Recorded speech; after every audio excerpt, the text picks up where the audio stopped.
পুজোর মরশুম চলে এসেছে আর মাত্র কয়েকদিনের অপেক্ষা। তাই পুজোর ছুটিতে ভ্রমণ পিপাসু বাঙালিরা বেরিয়ে পড়বে সুন্দর মনোরম পরিবেশে একটু প্রকৃতির কোলে কটা দিন কাটাতে।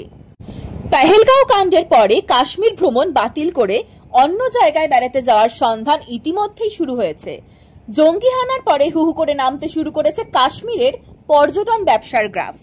সেই সঙ্গে হিড়িক পড়েছে বিকল্প ভ্রমণের সন্ধানে।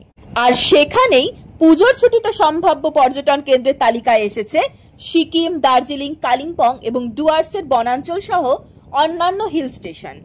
চলতি বছর থেকে উত্তরবঙ্গ ও সিকিমের পর্যটন যেখানে ক্রমাগত খারাপ পারফর্ম করছিল, সেখানে আচমকা কাশ্মীরের এমন ঘটনার পর উত্তরবঙ্গমুখী হচ্ছেন পর্যটকেরা।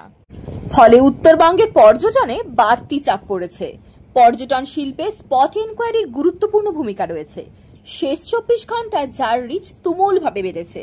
এনজিপি স্টেশন থেকে সিকিমের পেলিং সিল্ক রুটের আরিটার হয়ে জুলুক কুপুপ দিয়ে বাবা মন্দির ঘুরে গ্যাংটক হয়ে ফিরে আসার পরিকল্পনা যেমন অনেকেই বানাচ্ছেন, তেমনি লোলেগাঁও, লাভা, কাফেরগাঁওয়ের সঙ্গে গরুমারা জাতীয় উদ্যানের জঙ্গল সাফারিকেও বেছে নিচ্ছেন অনেকে। পাহাড় ও ডুয়ার্স ভ্রমণে যেখানে সাধারণত 3-4 দিনের ট্যুর প্ল্যান রাখেন পর্যটকেরা, সেখানে কাশ্মীর পরিকল্পনা বাতিল হওয়ায় 6 থেকে 10 দিনের বড় ভ্রমণ প্রকল্প নিয়ে পর্যটকেরা আসতে চাইছেন বলে জানাচ্ছেন উত্তরবঙ্গের পর্যটন ব্যবসায়ীরা। অন্যদিকে উত্তরবঙ্গে আসার পুজোর ছুটিতে ট্রেনের টিকিট যে ইতিমধ্যেই শেষের পথে, তাই সড়ক পথ ছাড়া কোনো গতি নেই, সে কথা আগেভাগেই জানিয়ে দিচ্ছেন পর্যটক ব্যবসায়ীরা।